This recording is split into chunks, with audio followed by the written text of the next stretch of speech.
Sveiki! Pirmadienis pasidaro nebe toks bjaurus, kai išgirsti, kad šiandien minima Tarptautinė savanorystės diena. Todėl kviečiame Jūs pasiklausyti Lietuvos moksleivių sąjungos Kauno MSITS savanorių, kurie pasidalins savo išgyvenimais bei patirtimi savanoriavimo metu.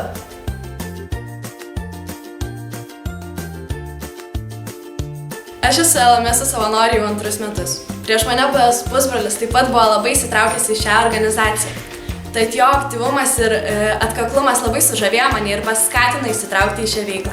Manau, tai buvo vienas geriausių sprendimų mano gyvenime.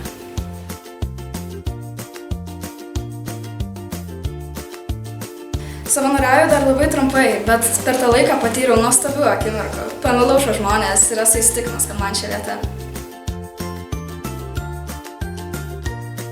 Mano įsimintiniausias įvykis visos savanorystės 3 metų laikotarpį, tai manau yra pati visa savanorystė. Per ją nutiko labai daug, buvo pravestų ir daug mokymų, ir daug forumų. Forumų iš tikro, manau, buvau gal 9 ar 10 ir iš tikro yra labai daug įsimintinų akimirkų, kažko vieno nenoriu skirti, bet visa tai sudaro labai didelius ir gražius atsiminimus, kurie, manau, bus visam gyvenimui ir pati savanorystė yra didžiausias lobis, kas galėjo nutikti mano gyvenime. Savanorystė veža, nes savanoriaudamas žmogus įgyja daug naudingos patirties, bei gerus darbus daryti yra gera. Savanoriaudamas žmogus gali ne tik geriau save pažinti, bet taip pat kelti savo įvairias kompetencijas, laikytis įsipareigojimų, gauti tiek socialinių, tiek profesinių įgūdžių.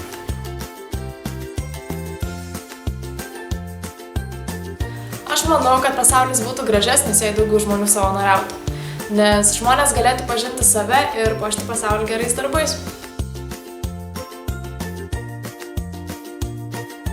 Kad atrasti save, visada žmogui patariu išbandyti kuo daugiau įvairių veiklų, o savanoriavimas teikia galimybę prisiliesti prie begalės įvairių sričių ir pamilti tai.